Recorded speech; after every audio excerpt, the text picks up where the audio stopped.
নবনীরদ নিন্দিত কান্তিধারম রসসাগর নাগর ভূপবরম। हरे कृष्णा, दंडवत प्रणाम। तो हम लोग श्रीमद् भागवतम के पहले स्कंद में हैं, 5वें अध्याय। आज हम लोग श्लोक संख्या 14 से कंटिन्यू करेंगे। 1.5.14 ततो अनर्थ किंचन यद्विविक्षतः ततो अन्यथा किंचन अद्विवक्षतः पृथग्दृशस्तत् कृतरूपनामभि पृथक् तत्कृतरूपनामभिः न कर्हिचित् क्वपि च दुःस्थितमतिर् न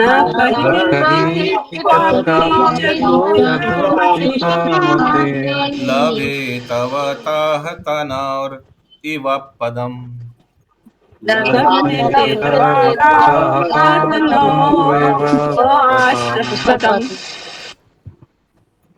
यस, सुषमा जायसवाल माता जी हैं।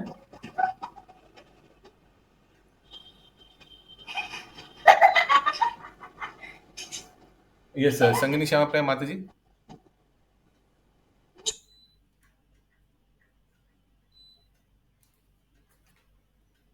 नहीं है क्या संगिनी श्यामा प्रिया माता जी?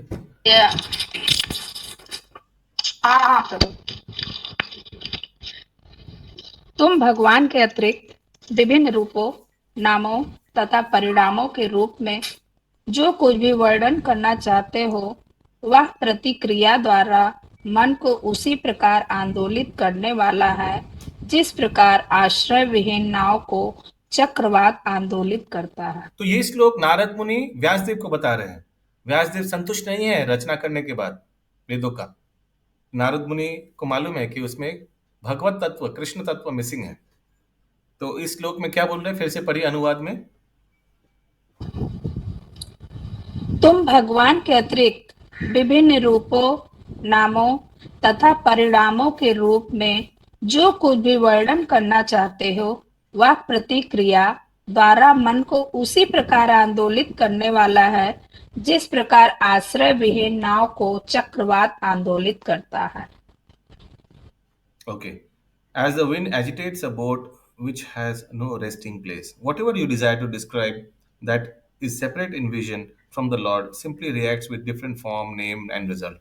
तो भगवान के अलावा कुछ भी अगर हम लोग प्रयास करेंगे तो हम लोग का मन क्या हो जाता है शिवली माता जी? उस आश्रय विहीन नाव जैसा हो जाता है। आश्रय विहीन नाव माने सोचिए, नाव ऐसे मोटर चलाकर अगर नाव को छोड़ देंगे तो क्या होगा? नाव, अरे नाव यहां वहां कहां जाएगा, टकराएगा, कोई भरोसा ही नहीं है। तो जो मन भगवान के बारे में नहीं समर्पित है, उस मन का ऐसे ही हम लोग का हालत हो जाता है। ओके, आश्रय विहीन, विदाउट एनी डायरेक्शन। तात्पर्य, श्री वासुदेव वैदिक साहित्य के समस्त वर्णनों के संपादक करता है, अतएव उन्होंने अनेक प्रकारों से दिव्य अनुभूति का वर्णन किया है, यथा सकाम कर्म, मीमांसा, योग शक्ति तथा भक्तिमय सेवा। इसके अतिरिक्त उन्होंने विविध पुराणों में अनेक देवताओं की विभिन्न रूपों तथा नामों से पूजा किए जाने की संस्तुति भी की है। हरे कृष्ण। इसका तो अलग अलग पूजा, अलग अलग देवी देवता को उपासना के बारे में भी व्यासदेव ने रचा, क्योंकि वेद में वो सब था। उसीलिए कल शायद काहुत में भी ऐसा एक प्रश्न आया था कि किसके साथ तुलना किया गया है आश्रय विहीन नाव को, आश्रय विहीन मन को, जो मन देवी देवता और वगैरह वगैरह का आराधना करता है लेकिन भगवान के आश्रय जो ग्रहण नहीं किया है ना, ऐसे कुछ था कल। Yes, continue. इसका परिणाम यह हुआ है कि जन सामान्य भ्रांत है कि वे भगवान की सेवा में अपना मन किस प्रकार स्थिर करें। वे आत्म साक्षात्कार के सही मार्ग को ढूंढने के लिए सदा भ्रांत है। श्रील नारद देव, वेद व्यास, वेदव्यास द्वारा संकलित किए गए वैदिक साहित्य की इसी त्रुटि विशेष पर बल दे रहे हैं और इस तरह से वे प्रत्येक वस्तु को केवल परमेश्वर से संबंधित करते हुए वर्णन करने के लिए कह रहे हैं। वस्तुतः भगवान के अतिरिक्त किसी भी वस्तु का अस्तित्व नहीं है। भगवान विभिन्न विस्तारों के रूप में प्रकट होते हैं। वे पूर्ण वृक्ष के मूल हैं। वे संपूर्ण शरीर के मानो उदर है। मूल में जल डालना ही वृक्ष को सींचने का सही विधि है। ठीक इसी तरह पूरे शरीर को शक्ति प्रदान करने के लिए उदर को भोजन प्रदान करना है। इसीलिए श्रील व्यासदेव को चाहिए था कि भागवत पुराण के अतिरिक्त अन्य किसी पुराण का संकलन ना करते, क्योंकि उसमें रंच मात्र विचलन से आत्म साक्षात्कार में बड़ा उपद्रव हो सकता है। यदि रंच मात्र विचलन से ऐसा उपद्रव हो सकता है तो परम सत्य भगवान से पृथक विचारों के जानबूझकर किए गए विस्तार के विषय में क्या कहा जाए। देवताओं की पूजा का सबसे बड़ा दोष यह है कि इससे सर्वेश्वरवाद का जन्म होता है, जिसकी परिणति अनेक धार्मिक इसका अर्थ प्रभु जी? यस, देवता का उपासना करने से सर्वेश्वरवाद, क्योंकि कितना देवता है माता जी? 33 करोड़। हाँ, सर्वदेववाद लिखते सिर्फ हैं। 33 करोड़ देवता है। 33 करोड़। किन किन देवता को प्रसन्न कीजिएगा, उससे क्या होता है? सर्वदेव सर्वेश्वर, यानी ये भी ईश्वर, वो भी ईश्वर, इसको भी पूजो, उसको भी करो। सोमवार को ये पालन, मंगलवार को ये पालन, बृहस्पतिवार को इनका, शुक्रवार को संतोषी माँ, शनिवार को शनिदेव और वगैरह वगैरह। तो सर्वेश्वरवाद प्रचार होता है अगर कोई देवी उपासना करता है। ओके, देवी देवता उपासना करता है। यस, आगे। जिसकी परिणति अनेक धार्मिक संप्रदायों की उसीलिए उत्पत्ति भगवान में बताते होती हैं है। भगवत गीता में, अल्पमेधसम, जो व्यक्ति देवी देवता का उपासना करते हैं वो अल्प बुद्धि व्यक्ति है। उनका और माइंड बहुत विचलित रहता है, कंफ्यूज रहता है। अभी भी भगवान के आश्रय लेने के बाद भी उनको क्लैरिटी नहीं है। क्लैरिटी मालूम है? क्लैरिटी का अर्थ क्या है? क्या सत्य है, क्या गलत है, ये चीज क्लियर नहीं है।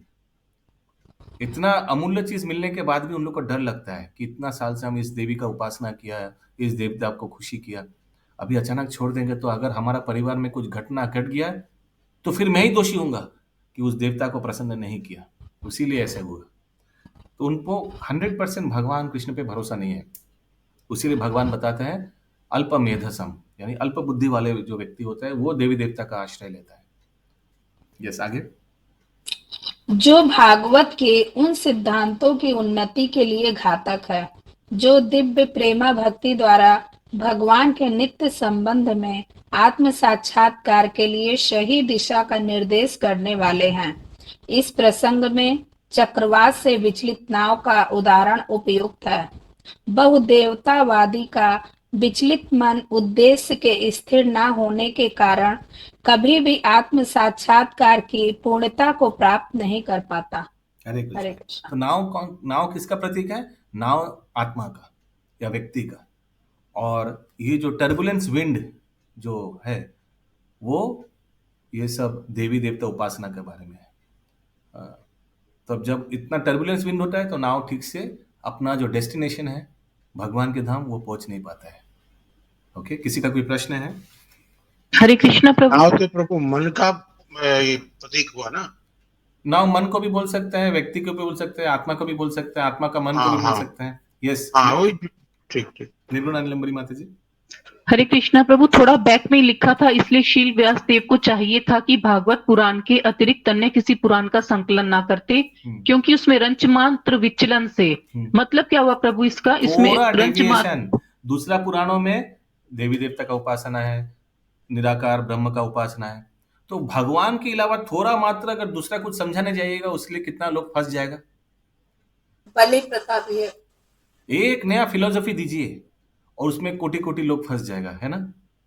थोड़ा डेविएशन भक्ति से कुछ भी दीजिए, हजार हजार लोग आ जाएगा। ओके, यस, आगे 15 नंबर श्लोक। जुप्सितम धर्म्य कृते अनुससातः जुक्तितं स्वभावरक्तस्य महान् व्यतिक्रमः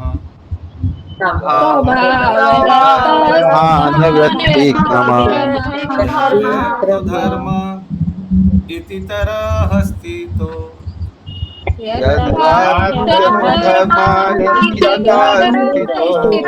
नान्यति तस्य निवारणं जनः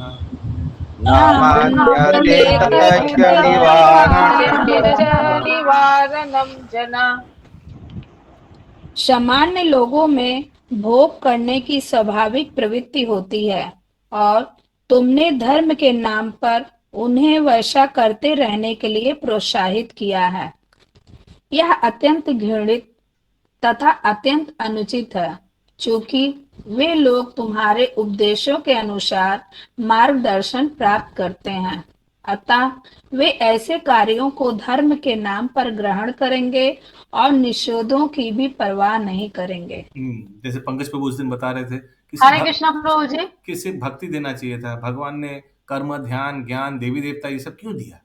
वही नारद मुनि बता रहे हैं व्यास देव को, आप अगर सिर्फ कृष्ण भक्ति देना चाहिए था, ये बाकी चीज दे दिया, इससे जन कल्याण का नुकसान होगा। यस, रत्ना प्रभा माता जी। हाँ जी, जैसे वेद व्यास जी भगवान के अवतार हैं, है ना, तो फिर इन्होंने ऐसा क्यों किया? उनको तो पता था ना कि ऐसा नहीं करना चाहिए। हरे कृष्णा। उस दिन पंकज प्रभु को अच्छा से समझाया था क्यों भगवान ने सब कुछ दिया, देवी देवता उपासना। अभी नारद मुनि जीव तत्व है, गुरु है वेद व्यास का, लेकिन जीव तत्व है। वो ऐसे पूछ रहे हैं भगवान का प्लान को महिमा मंडित करने के लिए, तो भगवान सब कुछ क्यों देता है? क्योंकि एक बात बताइए ना, भक्ति अगर सिर्फ भक्ति देता, कितना लोग भक्ति से जुड़ा हुआ है? बहुत कम परसेंटेज। कितना लोग कर्म कांड से जुड़ा हुआ है? इतना लोग कर्म का फल को अर्पण कर देता है लेकिन मंदिर में नहीं जाता है। हाँ प्रभु जी, आप बोले थे धर्म कर्म का मोक्ष के बाद फिर भागवत। तो ये बाकी जो योग दिया, कर्म योग, ध्यान योग, ज्ञान योग, इसमें बहुत लोग फंसे हुए हैं और ये अच्छा है, इससे आस्ते आस्ते आगे जाएगा। भक्ति योग में कितना लोग आता है माता जी? ओके, तो इसीलिए भगवान सब कुछ दे दिया है। ये यथा माम प्रपद्यन्ते तम सचाम्य भजामि हम। जो जैसा जैसा चाहता है वैसा है, वैसा आगे से व्यवस्था करके रखना पड़ेगा ना। Okay, yes. श्रील नारद ने यहाँ पर महाभारत तथा अन्य साहित्य में उद्धृत सकाम कर्मों के नियमित अनुष्ठानों के आधार पर श्रील वेद व्यास द्वारा संकलित विभिन्न वैदिक ग्रंथों की भर्त्सना की है। हरे कृष्ण। तो आप लोग माइंड मत कीजिएगा, महाविष्णु या सॉरी वेद व्यास को छोटा मत समझिएगा कि नारद मुनि एक जीव तत्व वेद व्यास को उपासना, वेद व्यास को सजेशन दे रहा है, वेद व्यास को तिरस्कार कर रहा है कि आपने ऐसा क्यों किया, लोगों को भटक जाएगा। तो डोंट माइंड ऑल दिस, क्योंकि शास्त्र में, वेद में अभी भी 93% है बाकी लोगों के लिए। ओके, तो ऐसे इसीलिए बोल रहे हैं नारद मुनि, सो दैट हम लोग भी समझ ले नारद मुनि का बात कि वाकई वेद में 93% बहुत कर्मकांड भरा हुआ है, इसीलिए वेद अध्ययन करने का कोई प्रयोजन नहीं है कलयुग में। प्रामाणिक गुरु के अंडर में वो 7% जो कृष्ण भक्ति है उसी को हम लोग को फोकस करना चाहिए। नारद मुनि तो यही बोल रहे हैं कि डायरेक्ट कृष्ण तत्व देना चाहिए था, बाकी को सब कुछ देने का कोई दरकार नहीं था। Yes, continue. मानव में जन्म जन्मांतर से दीर्घकालीन भौतिक संगति के कारण भौतिक शक्ति पर प्रभुता प्राप्त करने का स्वाभाविक प्रवृत्ति होती है। उन्हें मानव जीवन के उत्तरदायित्व का कोई बोध नहीं हो पाता। यह मानव जीवन मोहमय पदार्थ के चंगुल से छूटने का अवसर होता है। वेद भगवत धाम वापस जाने के निमित्त है। 84 लाख योनियों के आवागमन चक्र में घूमते रहना दंडित बद्ध जीवों के लिए बंदी जीवन के समान है। मनुष्य योनि इस बंदी जीवन से बाहर निकलने का सुअवसर यहाँ पे होता है। लिखा वेद भगवत धाम वापस जाने के निमित्त है। वेद को भी भगवत धाम ले जाएगा। यस, यानी शास्त्र अध्ययन बोला जा रहा है, ये एक निमित्त है, this is an opportunity. Yes, continue. अतएव मनुष्य का एकमात्र कर्तव्य यह है वह भगवान के साथ अपने भूले हुए संबंध को पुनः स्थापित करे। ऐसी परिस्थितियों में धार्मिक कृत्यों के आड़ में इंद्रिय भोग की योजना बनाने को प्रोत्साहन नहीं दिया जाना चाहिए। मानव शक्ति के ऐसे विक्षेप में पथभ्रष्ट सभ्यता का जन्म होता है। श्रील व्यासदेव महाभारत इत्यादि में वैदिक व्याख्या के प्रमाण स्वरूप हैं, अतः उनके द्वारा किसी भी रूप में इंद्रिय भोग को प्रोत्साहन देना आध्यात्मिक विकास में भारी अवरोध है, क्योंकि लोग उन भौतिक कार्यों को त्यागना नहीं चाहेंगे जो उन्हें भव बंधन में जकड़े हुए हैं। मानव सभ्यता की किसी विशेष अवस्था में जब धर्म के नाम पर ऐसे भौतिक कार्यों का बोलबाला हुआ तो स्वयं भगवान बुद्ध के रूप में अवतरित हुए और धर्म के नाम पर पशुवध बंद करने के उद्देश्य से वेद प्रमाण का निंदा की। नारद को इसका पूर्वाभास हो गया था। हरे कृष्ण। अतएव तो देखिए, एक गलती के लिए कितना डैमेज कंट्रोल करना पड़ता है। वेदों में पशु हत्या के बारे में बताया गया है। क्यों बताया गया है, कब बताया गया है, किस परिस्थिति में क्यों करना चाहिए, फल क्या है, पशु का क्या लाभ होगा, वो सब लोगों को माथा पच्ची नहीं लेना है। पशु हत्या बोला गया, पशु का हत्या, मारो काटो खाओ, मारो काटो खाओ, मारो काटो खाओ। और इतना बढ़ गया तो फिर ठाकुर जी को फिर बुद्ध रूप में अवतार लेना पड़ा और बोला क्या, वेदों को खंडन कर दो, वेदों को मानो ही मत, ना रहेगा बांस ना बजेगा बांसुरी। तो इतना कुछ करना पड़ा। तो उसी लिए थोड़ा सा डाइवर्जन, क्या बोला ना तात्पर्य में, अनुवाद में बोला हुआ है ना, थोड़ा अगर डाइवर्जन देंगे, थोड़ा अगर गलत फहमियां देंगे तो उस थोड़ा चीज के लिए बहुत बड़ा घटना घट जाएगा। मैं एक उदाहरण दे रहा हूं। जब सोचिए पायलट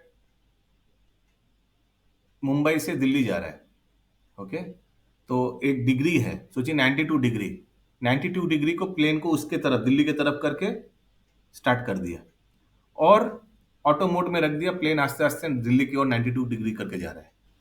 लेकिन सोचिए 92 डिग्री नहीं करके 92.5 डिग्री कर दिया, 0.5 डिग्री थोड़ा इधर कर दिया, लेकिन 2 घंटा लगता है मुंबई से दिल्ली। ये 0.5 डिग्री के वजह से 2 घंटे बाद दिल्ली पहुंचेगा? नहीं, लग रहा है बहुत छोटा डिग्री, थोड़ा सा हट गया, लेकिन 2 घंटे के बाद देखिएगा जाकर शायद चंडीगढ़ पहुंच गया होगा। थोड़ा सा डिफ्लेक्शन, लेकिन in the long run it makes a huge difference. समझ में आ रहा है मैं क्या बोल रहा हूं? वैसे ही कोई थोड़ा भटक गया, कोई बोल रहा है कि हम लोग कृष्ण भक्ति तो कर रहे हैं, हाँ, इसके साथ साथ शनिवार को शनि पूजा भी कर लेते हैं, क्या फर्क पड़ता है? 90% तो हम लोग वेजिटेरियन भगवान को ही मांग रहे हैं, कृष्ण को ही मांग रहे हैं, भोग लगा रहे हैं। लेकिन हम पिछले 15 साल से ये बहु बाजार मोड़ में काली पूजा, शनि मंदिर को, शनि ठाकुर को हम थोड़ा प्रसन्न करते हैं, उसको बंद नहीं करना चाहिए ना प्रभु, 15 साल से कर रहा है। हाँ, तो वो थोड़ा हमको प्रभु थोड़ा तो करना देना है, उसमें क्या प्रॉब्लम है? हाँ, तो लेकिन ये थोड़ा प्रॉब्लम को अगर कोई अलाउ किया अपने आप को, बाद में ये थोड़ा चीज के लिए बहुत बड़ा घटना घटेगा। भगवान कृष्ण पे उनका आस्था नहीं रहेगा, कुछ घटना घटेगा तो वो शनिदेव का आश्रय लेगा और ये कभी कृष्ण को पसंद नहीं आएगा। ओके, सो थोड़ा भी अपने मन को प्रश्रय नहीं देना चाहिए। We should not give that much liberty also. भटकने का लिए थोड़ा छोड़ दो, भटकने दो, थोड़ा वो नहीं देना चाहिए। वो थोड़ा चीज बहुत बड़ा चीज हो जाएगा बाद में। या कंटिन्यू। अतएव उन्होंने ऐसे साहित्य की निंदा की है। आज भी मांस भक्षी लोग धर्म के नाम पर किसी देवता या देवी के समक्ष पशु बलि चढ़ाते हैं, क्योंकि किन्हीं वैदिक ग्रंथों में ऐसे नियमित यज्ञों की संस्तुति की जाती है। उन्हें मांसाहार से विरत होने के उद्देश्य से ही इस प्रकार की संस्तुति की जाती है। सोचिए, लेकिन वो मांसाहार को रोकने के लिए क्या करना पड़ा? भगवान को बोलना पड़ा, भगवान जो रचा वेद उसी को बोलना पड़ा, वेद का आश्रय मत ग्रहण करो। यस, आगे। लेकिन धीरे धीरे ऐसे धार्मिक कृत्यों के उद्देश्य भुला दिए जाते हैं और कसाई घर प्रधान बन जाते हैं। इसका कारण यह है कि ऐसे मूर्ख भौतिकवादी व्यक्ति उन लोगों की बातें नहीं सुनना चाहते जो वैदिक अनुष्ठानों की व्याख्या करने में समर्थ हैं। वेदों में स्पष्ट कहा गया है कि जीवन की सफलता ना तो किसी बृहद ग्रंथ लिखने, ना धन संचय करने और ना ही संतति बढ़ाने में है। इसे अनासक्ति द्वारा ही प्राप्त किया जाता है, लेकिन भौतिकतावादी व्यक्ति ऐसे आदेशों को अनसुना करते हैं। हरे कृष्णा। उनके तो वेदों में ये कभी बोला नहीं गया कि फैलाओ, फैलाने का बात नहीं किया जा रहा है। वेदों का सार क्या है? गुटाओ, बंद करो और फैलाओ मत, आस्ते आस्ते गुटाओ। क्यों? Make your life simple so that you can concentrate on भक्ति। वेदों का सार यही है। जीवन का यही लक्ष्य है कि कैसे हम लोग अपने जीवन को बहुत सिंपल बनाएं कि अपना समय, अपना श्रम और अपना बुद्धि ज्यादा से ज्यादा भगवान की सेवा में लगा पाए। ओके, यस, आगे। उनके अनुसार तथाकथित संन्यास आश्रम उन व्यक्तियों के लिए है जो किसी शारीरिक दोष के कारण जीविका कमाने में अक्षम है, हाँ, या तो उन उनको लगता है जो मंदिर में जो ब्रह्मचारी हो गया, सन्यास हो गया, हाँ, इन लोग कोई काम का नहीं रहा, उसीलिए इस्कॉन को ज्वाइन किया। यस, आगे। या उन व्यक्तियों के लिए है जिन्हें पारिवारिक संपन्नता नहीं मिल पाई। निस्संदेह महाभारत जैसे इतिहास ग्रंथों में आध्यात्मिक विषयों के साथ साथ लौकिक विषयों की भी चर्चा है। महाभारत में ही भगवत गीता सन्निविष्ट है। महाभारत की संपूर्ण विचारधारा का ये अंतिम परिणति भगवत गीता के इस चरम उद्देश्य के रूप में होती है कि मनुष्य को चाहिए कि सारी व्यस्तताएं त्याग कर भगवान श्री कृष्ण के चरणाबिंदों की शरण में जाकर अपने को पूरी तरह लगा दे। लेकिन भौतिकतावादी प्रवृत्तियों वाले लोग राजनीतिक, अर्थशास्त्र तथा परोपकारी कार्यों में अधिक रुचि रखते हैं, जिनका उद्देश्य महाभारत में है, और मुख्य विषय अर्थात भगवत गीता के प्रति कम रुचि दिखाते हैं। श्री नारद व्यास देव की इस समझौतावादी प्रवृत्ति की प्रत्यक्ष हरे कृष्णा। भर्त्सना करते तो हैं। महाभारत में भी बहुत धार्मिक कार्य के बारे में बताया गया है, ठीक है खुशबू माता जी, लेकिन लोग क्या करता है, उसी धार्मिक कार्य में फंस जाता है, परोपकार ये सब में फंस जाता है। और महाभारत का जो सार है, महाभारत का सार क्या है? भगवत गीता। भगवत गीता का सार क्या है? सर्वधर्मान परित्यज्य मामेकम शरणम व्रज। तो पूरा महाभारत का सार सर्वधर्मान परित्यज्य मामेकम शरणम व्रज, इसको छूट जाता है। हाँ, लोग दान और ये सब यज्ञ अनुष्ठान इसी में फंस जाता है। वही बता रहे प्रभुपाद जी, आगे। और यह उपदेश देते हैं कि प्रत्यक्ष रूप से यह घोषित करे कि मनुष्य जीवन की मूलभूत आवश्यकता भगवान के साथ अपने नित्य संबंध को अनुभव करना तथा अविलंब भगवान की शरण में जाना है। किसी विशेष रोग से पीड़ित मरीज प्रायः उसके लिए वर्जित की गई वस्तुओं को खाने को ललचाता है, लेकिन दक्ष चिकित्सक कभी भी मरीज से समझौता करके उसे कुपथ्य खाने की अनुमति नहीं देता। भगवत गीता में यह भी कहा गया है कि सकाम कर्म में अनुरक्त व्यक्ति को उसकी वृत्ति से परांडमुख नहीं करना चाहिए, क्योंकि उसे धीरे धीरे आत्म साक्षात्कार के पद तक ऊपर उठाया जा सकता है। कभी कभी यह उन लोगों पर लागू होता है जो बिना किसी आध्यात्मिक अनुभूति के कोरे मीमांसक बने रहते हैं, लेकिन जो भक्ति के पथ पर लगे हैं उन्हें ऐसे उपदेश की हमेशा आवश्यकता नहीं रहती। हरे कृष्णा, बहुत सुंदर। जो व्यक्ति साकाम कर्म में लिप्त है उसको जबरदस्ती भक्ति में खींचना नहीं चाहिए। श्रील प्रभुपाद के समय में ये जॉर्ज हैरिसन, जो बीटल्स का एक बहुत फेमस बीटल्स बैंड था, एक अंग्रेजी बैंड है बीटल्स, हाँ, बीटल्स का बहुत फेमस जो मुख्य प्लेयर था उनका नाम था जॉर्ज हैरिसन, गायक जो था। जिस माधवत का बैंड है ना, वैसे एक बीटल्स का बैंड होता था तब प्रभुपाद जी के समय में, बहुत फेमस, वर्ल्ड फेमस है। ये एमजी रोड का नाम तो उन्हीं के नाम पर है ना प्रभु, हरिशन रोड। नहीं हमको नहीं लगता है बीटल्स का जॉर्ज हैरिसन के नाम से, हमको नहीं लगता है, दूसरा कोई होगा। तो शिला प्रभुपाद से जब ये जॉर्ज हैरिसन मिले, उनको इतना अच्छा लगा हरे कृष्णा ट्यून। शिला प्रभुपाद के मुख से जब हरे कृष्णा सुना, वो बहुत कीर्तनिया थे ना, बहुत कीर्तन इस सब में इंटरेस्ट था उनका, तो उनको इतना अच्छा लग गया, तो वो शिला प्रभुपाद के समर्पित हो गए, 4 नियमों का पालन करने लग गया, डेली जप करने लग गया 16 माला, और उन्होंने एल्बम भी बनाया, बहुत सुंदर उसमें गाना था हरे कृष्णा ट्यून का, खुद उन्होंने आवाज दिया, और वो सुपरहिट बिका उस समय, जॉर्ज हैरिसन का हरे कृष्णा एल्बम। तो शिला प्रभुपाद को उन्होंने बोला, शिला प्रभुपाद मैं बहुत पैसा कमाया, मैं बहुत, और बाद में वो उन्होंने अपना जो बंगलो था लंदन में, वो इस्कॉन को डोनेट कर दिया। उसी से इस्कॉन भक्ति वेदांता मैनर बना, उसी का विग्रह है राधा लंदनेश्वर, उसी मंदिर का विग्रह। बाद में उन्होंने हरे बोला- कृष्णा प्रभु जी बोल रहे हैं कि हम लोग में जैसे एक द्वितीय व्रत होता है एक यहाँ पे, सेकंड, मुझे ये तो पहले, ब्राह्मण, मैं पहले अच्छा इसका पूछ पूरा लीजिए, complete कर लेता हूँ, फिर द्वितीय व्रत के बारे में। हाँ, तो क्या बोल रहा था, हाँ, तो जॉर्ज हैरिसन बाद में बोला, प्रभुपाद मैं पूरा समर्पित करना चाहता हूँ, मैं फुल टाइम डिवोटी बनना चाहता हूँ, मैं ये जो गाना वाना कर रहा हूँ, ये एल्बम ये जो बैंड में हूँ बीटल्स का, मैं ये छोड़कर फुल टाइम मंदिर ज्वाइन करना चाहता हूँ। प्रभुपाद बोला, नहीं, तुम जो कर रहे हो करते रहो, इससे यही तुम्हारा सेवा है, इससे ही सारा विश्व में हरे कृष्ण आंदोलन का और ज्यादा प्रचार होगा, क्योंकि तुम बहुत फेमस हो ऑलरेडी। तो यहाँ एक सेंटेंस लिखा हुआ है कि जो साकाम व्यक्ति है वो समय नहीं दे पाएगा, वो फल को अर्पण कर देगा, पैसा जो अपना परिश्रम कर रहा है उसका जो धन है वो अर्पण कर देगा, और वो भी अगर कोई नहीं कर रहा है तो वो तो इंद्र तृप्ति में पड़ेगा, वो व्यक्ति, उसका तो पिटाई पिटाई होने वाला है संसार में, जीवन में।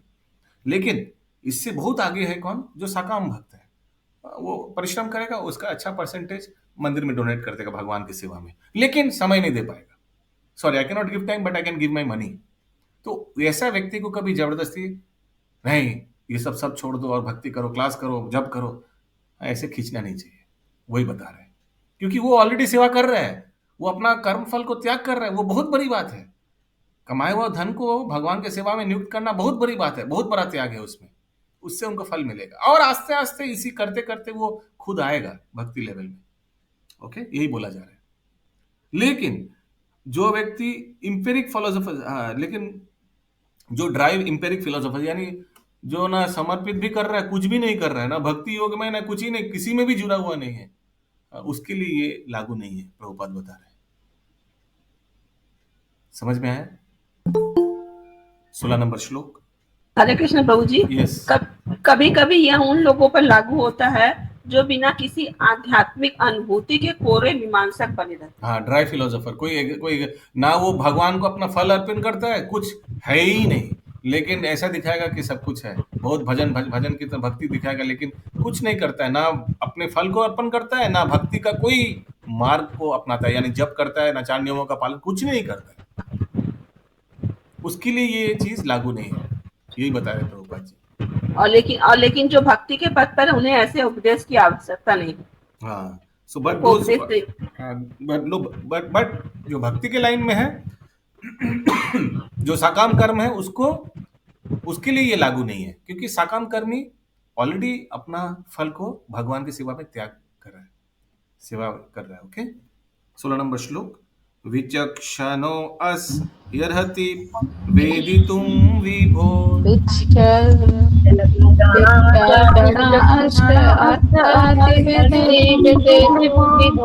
अनंत परस्य निवृत्त सुखम्।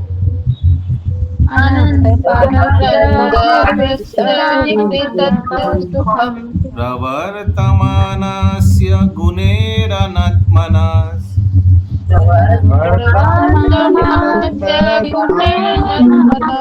ततो भवन्दर्शय चेष्टितं विभो।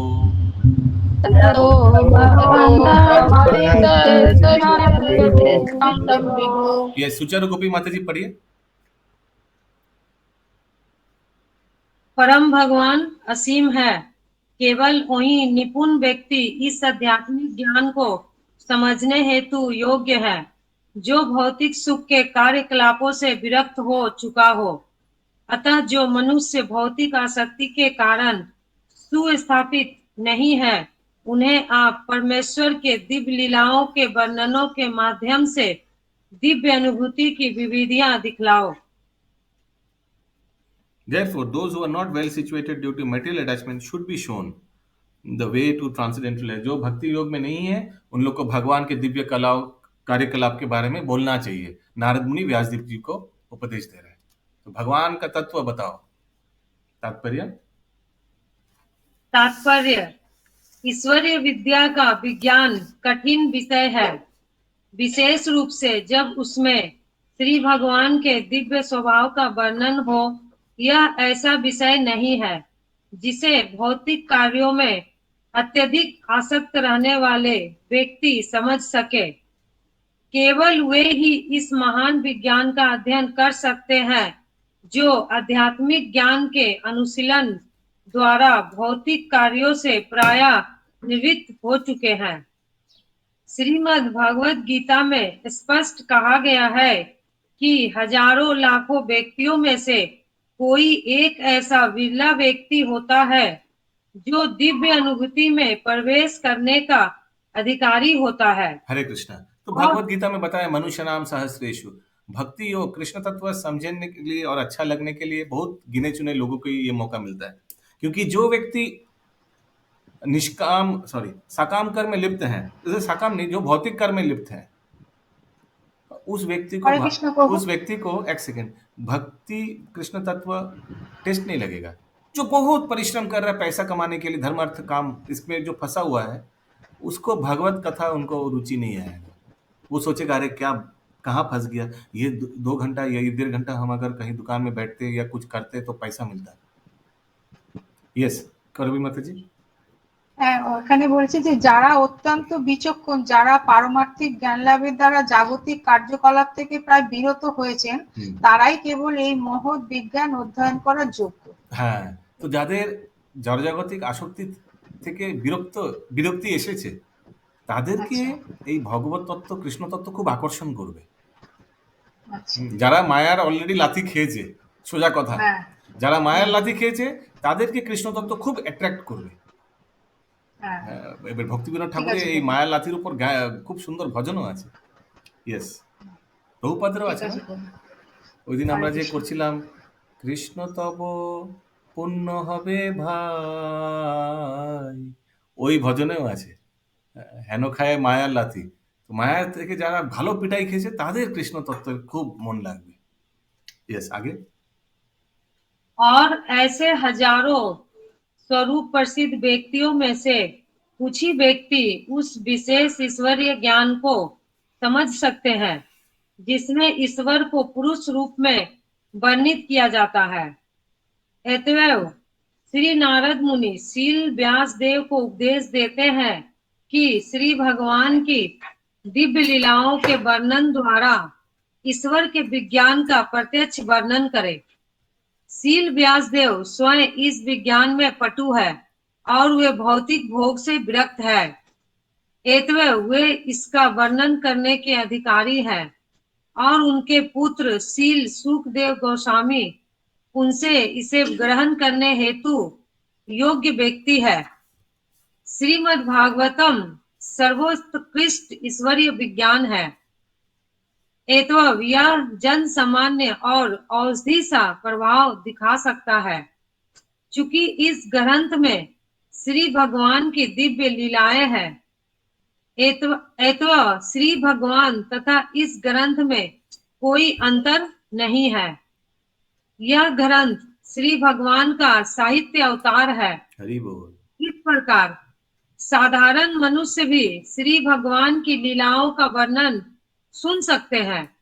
इससे वे श्री भगवान का सानिध्य प्राप्त कर सकते हैं और इस प्रकार क्रमशः भव रोग से शुद्ध हो सकते हैं। यही नहीं, पटु भक्तगण ऐसे नवीन विधियां निकाल सकते हैं जिनसे वे देश तथा काल के अनुसार अभक्तों को बदल सके। भक्ति सक्रिय सेवा की प्रक्रिया है और दक्ष भक्तगण भौतिकवादी जनता की मंद बुद्धि में से इसे प्रविष्ट कराने कोई सरल विधि निकाल सकते हैं।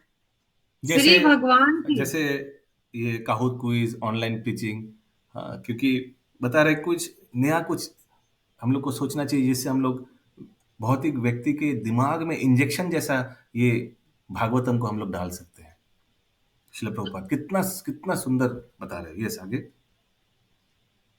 श्री भगवान की सेवा के लिए भक्तों द्वारा संपन्न किए गए ऐसे दिव्य कार्यकलापों से भौतिकवादी मनुष्य के अल्पज्ञ समाज में नव जीवन का संचार हो सकता है।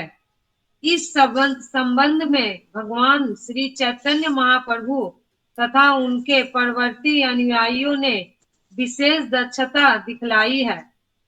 इस विधि का अनुगमन करते हुए इस कला प्रधान युग के भौतिकवादी मनुष्यों को शांतिमय जीवन तथा दिव्य अनुभूति की अवस्था प्रदान की जा सकती है। यस, तो महाप्रभु ने खुद, भगवान श्री कृष्ण ने खुद एग्जाम्पल सेट किया कैसे प्रचार किया जाता है इस श्रीमद् भागवतम का, हरिनाम संकीर्तन का। महाप्रभु और उनके अनुयायी ये दिखा कर गए हैं। तो ऐसा नहीं कि हम लोग बोल सकते हैं कि भगवान आप क्यों नहीं खुद आकर दिखाओ। भगवान खुद आकर दिखा के भी गया कैसे प्रचारक को होना चाहिए, कैसे प्रचार का माध्यम होना चाहिए। किसी का कोई प्रश्न है, कोई लाइन? यस प्रभु जी, यहाँ पे एक लाइन लिखा हुआ है जिसमें ईश्वर को पुरुष रूप में वर्णित किया गया। यानी व्यक्ति रूप में। इधर ओके, पुरुष यानी समझ लेना पड़ेगा व्यक्ति रूप में। पुरुष का एक व्यक्ति है, व्यक्तित्व रूप में। हाँ, कोई निराकार रूप में नहीं।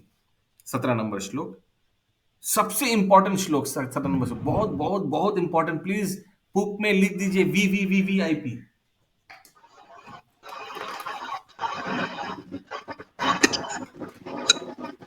श्रील प्रभुपाद बहुत जगह ये कोट करता है और इस श्लोक का तत्व बहुत श्रेष्ठ है, बहुत ही उत्तम है। मेरे साथ दोहराइए, सब दोहराइए प्लीज।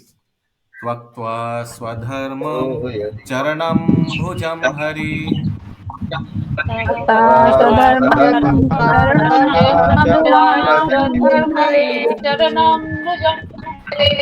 भजन अपक्वो अथ पतित ततो यदि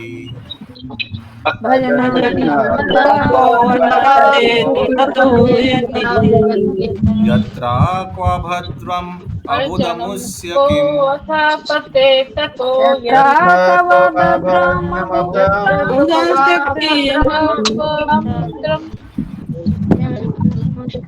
को वार्थ आप्तो अभजताम स्वधर्मता।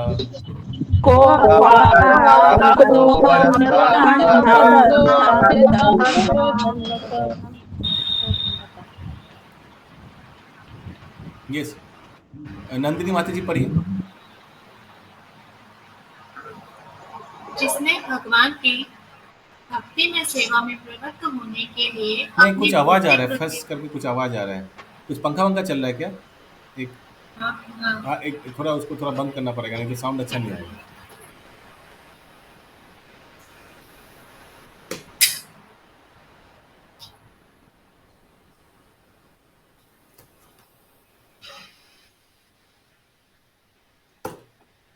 जिसने भगवान की भक्ति में सेवा में प्रवृत्त होने के लिए अपनी भौतिक वृत्तियों को त्याग दिया है, वह कभी कभी कच्ची अवस्था में नीचे गिर सकता है, तो भी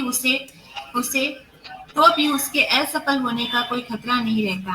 इसके विपरीत अभक्त चाहे अपनी वृत्तियों में पूर्ण रूप से रत क्यों न हो, उसे कुछ भी लाभ नहीं होता। हरे कृष्णा। तो बहुत बहुत इंपॉर्टेंट श्लोक। आप लोग को तात्पर्य समझ में आया? अनुवाद समझ में आया? একবার বাংলায় পড়ুন, করবি মাঝি বাংলায় অনুবাদটি পড়ুন। ভগবানের প্রেমময়ী সেবায় যুক্ত হওয়ার জন্য যিনি জাগতিক কর্তব্য পরিত্যাগ করেছেন, অপক্ষ অবস্থায় যদি কোনো কারণে তার পতনও হয়, তবুও তার বিফল হওয়ার কোনো সম্ভাবনা থাকে না। পক্ষান্তরে অভক্ত যদি সর্বতোভাবে নৈমিত্তিক ধর্ম অনুষ্ঠানে যুক্ত হয়, তবুও তার কোনো লাভ হয় না। হরে কৃষ্ণ। ওকে, আরো তাৎপর্য আরো ক্লিয়ার হয়ে যাবে। ইয়েস, কন্টিনিউ নন্দিনী মাতাজি। নৈমিত্তিক ধর্ম অনুষ্ঠান মানে কি বলতে চেয়েছে? তো নৈমিত্তিক আর দু রকমের কর্তব্য হয়। একটা হচ্ছে बहुत आवाज आ रहा है। তো নিত্য ধর্ম নৈমিত্তিক ধর্ম। নিত্য ধর্ম কি? জীবেরও স্বরূপ হয় কৃষ্ণের নিত্য দাস, ওটা হচ্ছে নিত্য ধর্ম। আর নৈমিত্তিক মানে অকুপেশনাল ডিউটি। হ্যাঁ, যেমন সংসারে থাকতে গেলে কাজকর্ম করতে হয়, টাকা পয়সা উপার্জন করতে হয়, সংসারে খরচা করতে হয়, এগুলো হচ্ছে নৈমিত্তিক ডিউটি। ওকে, নৈমিত্তিক ধর্ম। তো এখানে বলা হয়েছে দুই ব্যক্তি, ধরুন একটা উদাহরণ দিলে খুব ভালো হয়। ধরুন কেউ দুই ভাই, একজন বড় ভাই ইসকনের সংস্পর্শে এসে তার আইআইটি খড়গপুরে পড়াশোনা করেছে, এমটেক করেছে, কিন্তু পরবর্তীকালে ভগবানের সেবায় এত ভাল লেগে গেছে, এত সুন্দর প্রচারে, প্রভুপাদের প্রচারে এত মুগ্ধ হয়ে গেছে, সে তার নৈমিত্তিক ধর্ম মানে রেগুলার যে কাজগুলো সেগুলো না করে, হ্যাঁ, তো বড় ছেলের কর্তব্য কি মা বাবাকে দেখা, সংসারে সব টাকা পয়সা কামিয়ে সংসারকে পালন করা। কিন্তু দেখলো তার বাবা আছে জীবিত, তো বাবা তো যা কামাচ্ছে এটাতে বাবা মায়ের হয়ে যাবে, আমি বরঞ্চ ভগবানের সেবায় নিজেকে সমর্পণ করি। তো বড় ছেলে মন্দির জয়েন করলো আর ব্রহ্মচারী হয়ে গেল। কিন্তু পরবর্তীকালে 10 বছর পর সে ব্রহ্মচার্য রাখতে পারলো না, পতন হলো। এখানে লেখা আছে ইয়া পতি अगर कोमल था, श्रद्धा कोमल के वजह से पतित পতনে হয়ে গেল। ছোট ভাই কি করলো? ছোট ভাইও এমটেক ইঞ্জিনিয়ারিং পড়াশোনা করেছিল খড়গপুর থেকে। সে পরবর্তীকালে আমেরিকায় গিয়ে সেটেল হলো, খুব সুন্দর বিবাহ করলো, বাচ্চা কাচ্চা হলো, খুব সুন্দর নিজের ডিউটি করলো। ওখান থেকে মা বাবাকে টাকাও পাঠাতো দেখার জন্য, দেখাশোনার জন্য, খুব সুন্দর করলো। কিন্তু কোনো জীবনেই হরে কৃষ্ণ মহামন্ত্র জপ করলো না। এখন আমার প্রশ্ন হচ্ছে, বিনীতা মাতাজি, এই দুই ভাইয়ের মধ্যে কার গতি ভালো, প্রথমটা না ছোটটা? तो वो पढ़ने वाला जो भक्ति में लीन था, भक्ति में संलग्न लेकिन वो तो फेल हो गया, वो ज्यादा दिन तो टिक नहीं पाया। पर वो फिर भी वो उसका भक्ति जहाँ से वो गिरा फिर वो वहीं से शुरू कर सकता है। हरि बोल, उसका भक्ति खत्म नहीं हुआ। यस, नंदिनी माता जी फिर से अनुवाद पढ़िए।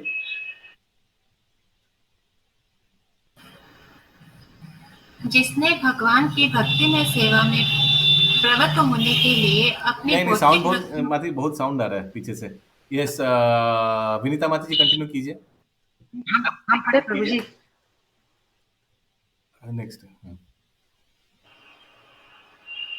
जिसने भगवान की भक्ति में सेवा में प्रवृत्त होने के लिए अपनी भौतिक वृत्तियों को त्याग दिया है, वह कभी कभी कच्ची अवस्था में नीचे गिर सकता है, तो भी उसके असफल होने का कोई खतरा नहीं रहता। हरे कृष्ण। इसके विपरीत तो यही है पहला लाइन। पहला लाइन क्या है श्लोक का विनीता माता जी? त्वक्ता स्वधर्म चरणम भुजम हरि, यानी त्वक्ता माने त्याग दिया। क्या त्याग दिया? अपना स्वधर्म, यानी शिवली माता जी नैमित्तिक धर्म। जो व्यक्ति अपना नैमित्तिक धर्म त्याग दिया, क्यों? चरणम भजम हरि, भगवान श्री कृष्ण का चरण भजन करने के लिए। लेकिन क्या हुआ? अगला लाइन, भजन अपक्व, लेकिन उसका भजन उतना परिपक्वता नहीं था, कोमल था श्रद्धा। भजन अपक्व अथ पते ततो यदि, अगर यदि क्या हुआ? गिर गया, ज्यादा दिन टिक नहीं पाया भक्ति में। तो इस श्लोक में नारद मुनि बता रहे तो क्या लॉस है उसमें क्या लॉस है? और दूसरा व्यक्ति सारा जीवन अपना नैमित्तिक धर्म एकदम फर्स्ट क्लास किया, लेकिन भक्ति नहीं किया। तात्पर्य पढ़िए। जहाँ तक मानव जाति के कर्तव्यों का संबंध है, उसके कर्तव्य असंख्य है। प्रत्येक व्यक्ति न केवल अपने माता पिता, कुटुंबियों, समाज, देश, मानवता, अन्य जीवों एवं देवताओं के प्रति कर्तव्यबद्ध है, अपितु महान दार्शनिकों, कवियों, वैज्ञानिकों के प्रति भी है। शास्त्रों का मत है कि मनुष्य ऐसे सारे कर्तव्यों को त्याग कर भगवान की शरण ग्रहण कर सकता है। हरे कृष्णा। अतः यदि कोई इस, बहुत आवाज आ रहा है बैकग्राउंड से, और कोई है जिनका शांत है परिवेश? हम पढ़े प्रभु इधर। हाँ पढ़िए, कंटिन्यू करिए।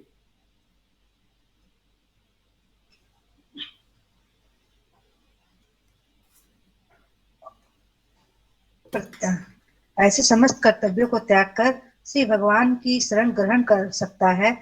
अतः यदि कोई ऐसा करता है और यदि श्री भगवान की भक्ति करने में सफल हो जाता है तो यह अच्छी बात है। लेकिन कभी कभी ऐसा होता है कि मनुष्य क्षणिक भावावेश में आकर श्री भगवान की सेवा में समर्पित तो हो जाता है, लेकिन बाद में किसी न किसी कारण से, कुसंग के कारण सेवा मार्ग से भटक जाता है।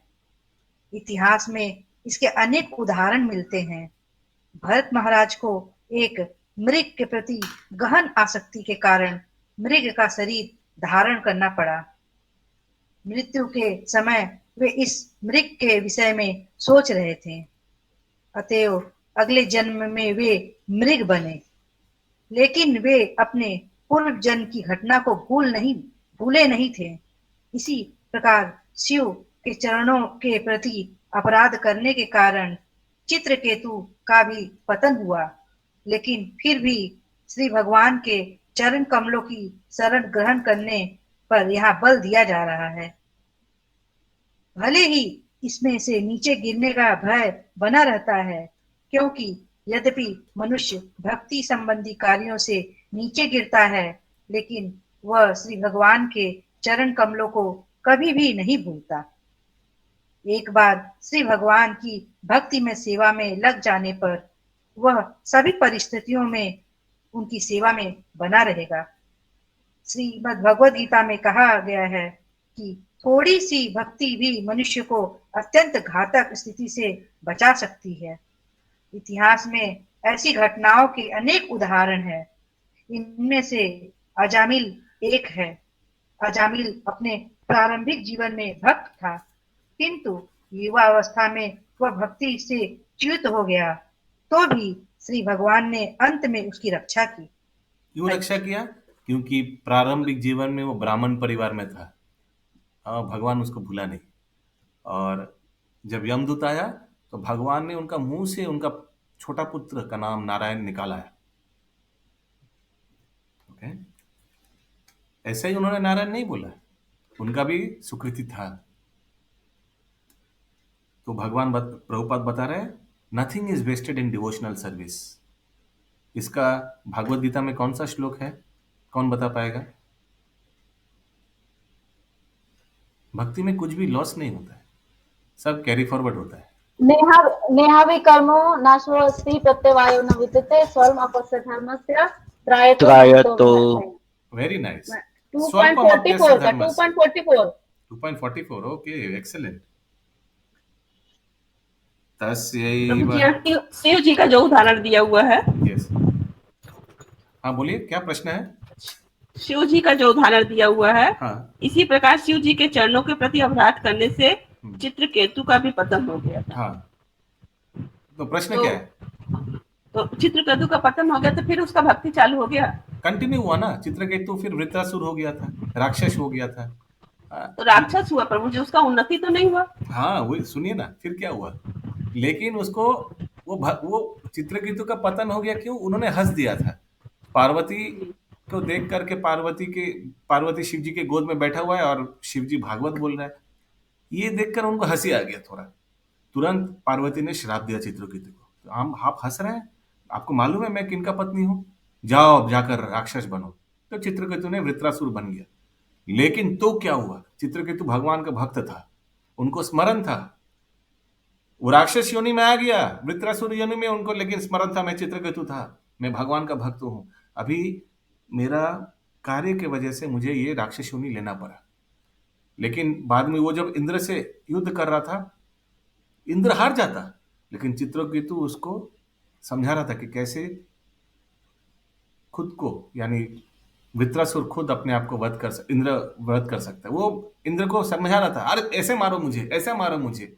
क्यों बोल रहा था? इसीलिए क्योंकि उनको मालूम था कि ये राक्षस योनि से मैं छुटकारा मिल जाऊंगा, क्योंकि मैं तो भक्ति में रहना चाहता हूँ, राक्षस योनि में नहीं रहना चाहता हूँ। ओके, उसीलिए वही नेहा विक्रमण आश्वस्ति के लिए शिव जी का ये उदाहरण इधर कोट किया प्रभुपाद ने। 18 नंबर श्लोक।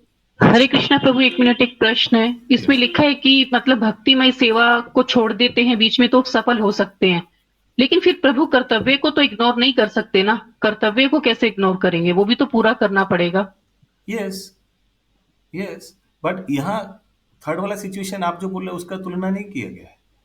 अगर कर्तव्य को कोई पालन नहीं कर पाया, भक्ति में आगे चला गया, लेकिन उसमें भी फेल हो गया, ना घर का ना घाट का रहा, फिर भी जीत अंतिम में किनका होगा? इसी व्यक्ति का होगा। ओके। और दूसरा वाला कर्तव्य बहुत अच्छा से किया लेकिन भक्ति नहीं किया, तो ये दोनों में कंपेयर किया जा रहा है। आप तीसरा केस बोल रहे हैं।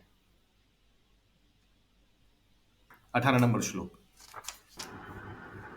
तस्यैव हेतो प्रयतेत कोविदो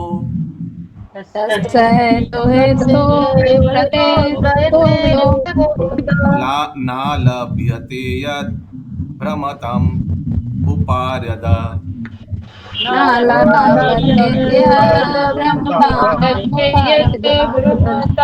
तल्लाभ्यते दुःखवद् अन्यत सुखम्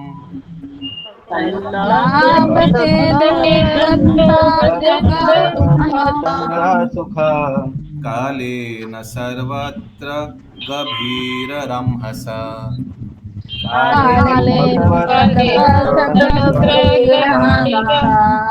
यस पंकज प्रभु।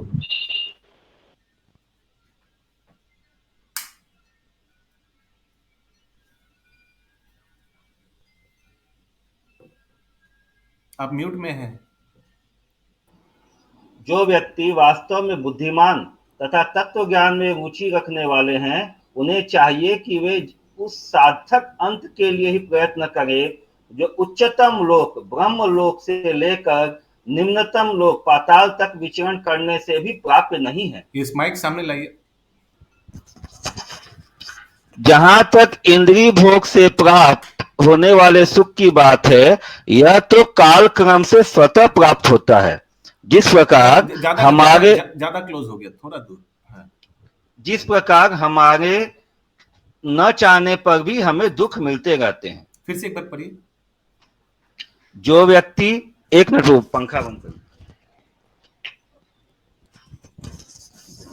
जो व्यक्ति वास्तव में बुद्धिमान तथा तत्व ज्ञान में रुचि रखने वाले हैं, उन्हें चाहिए कि वे उस सार्थक अंत के लिए ही प्रयत्न करें जो उच्चतम लोक ब्रह्म लोक से लेकर निम्नतम लोक पाताल तक विचरण करने से भी प्राप्त नहीं है। यानी कौन सा स्थान? जहां तक यानी कौन सा स्थान?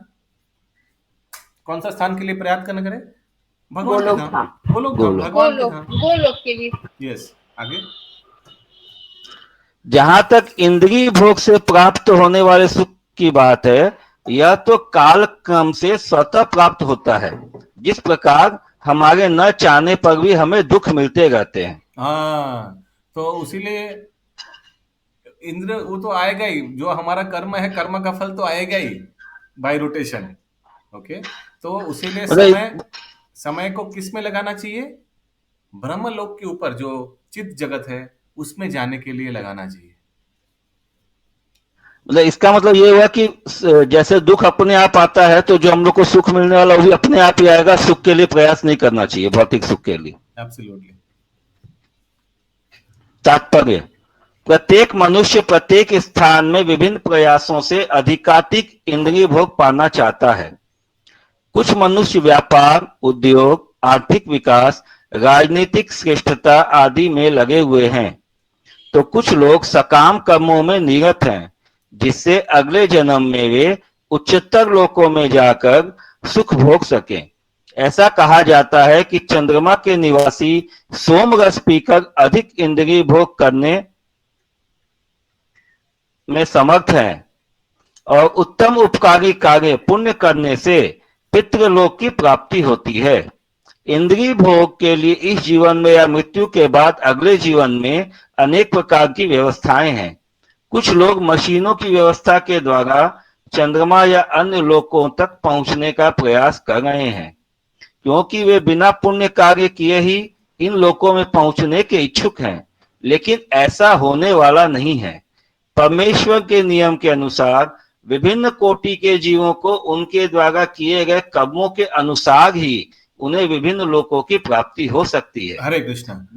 तो आप चाहे जितना भी रॉकेट बना ले, आप चंद्रमा में नहीं पहुंच सकते। चंद्रमा में पहुंचने के लिए आपको उतना उतना साकाम कर्म का सुकृति रहना चाहिए। प्रभुपाद जी यही बता रहे हैं। कोई भी व्यक्ति रॉकेट लेगा और चला जाएगा गोलोक वृंदावन, क्वालिफिकेशन ही नहीं है, चला जाएगा? नहीं, जा ही नहीं सकते। वही श्रील प्रभुपाद बता रहे हैं। आगे प्रभु जी, नॉट ओनली गोलोक वृंदावन, एवं कोई भी अदर प्लैनेट में जाने के लिए भी कोई मानव प्रयास, मतलब ये जीव का प्रयास सफल नहीं हो सकता। Yes, इसका मेन समरी यही है कि हुएवर डिजर्व्स वो वही जाएगा, डिजर्व्स क्वालिफिकेशन की वजह से। Yes, spiritual qualification. Hare Krishna. Yes, Hare Krishna Hare Prabhu ji. Krishna. हाँ, प्रभु जी, अभी जो नीलम माता जी क्वेश्चन की, तो उसका जो आंसर दिया प्रभु, वो एक बार फिर से समझा के बोल दीजिए ना, वो तो समझ में नहीं आया। अरे अभी दूसरा चीज चालू हो कि गया, हम लोग को बाद में सोमवार को ले दीजिए उसको, अभी समय चला गया, हमको कवर करना है। अभी 36 बज गया। जब उस समय क्यों नहीं पूछा? अब समझ में नहीं आया तो कंटिन्यू पंकज प्रभु।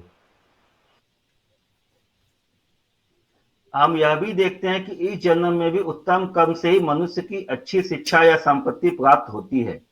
इसी प्रकार हमें उत्तम कर्म के द्वारा ही अगले जन्म में मनोवांछित पद प्राप्त होते हैं। अन्यथा ऐसा न होता कि दो व्यक्ति एक ही समय तथा एक ही स्थान में उत्पन्न होकर भिन्न भिन्न पद पाते हैं। यह पूर्व कर्म के कारण है, लेकिन ऐसे सारे भौतिक पद अस्थायी हैं। यहाँ तक कि सर्वोच्च ब्रह्मलोक तथा निम्नतम पाताल में भी ये पद हमारे कर्मों के अनुसार बदलते रहते हैं। दार्शनिक प्रवृत्ति वाले व्यक्ति को चाहिए कि ऐसे परिवर्तनशील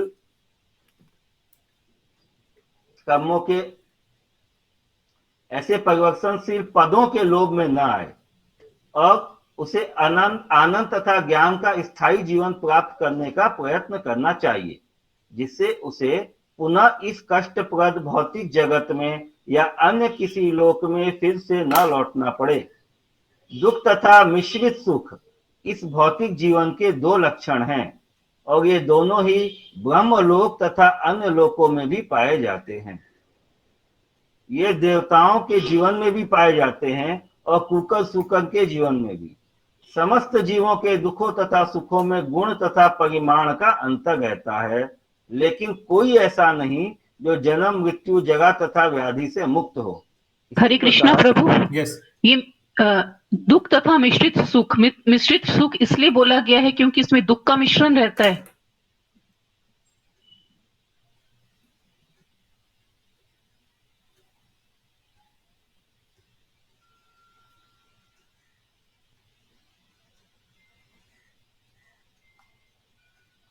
नहीं, दुख को तो अलग से बोला गया है।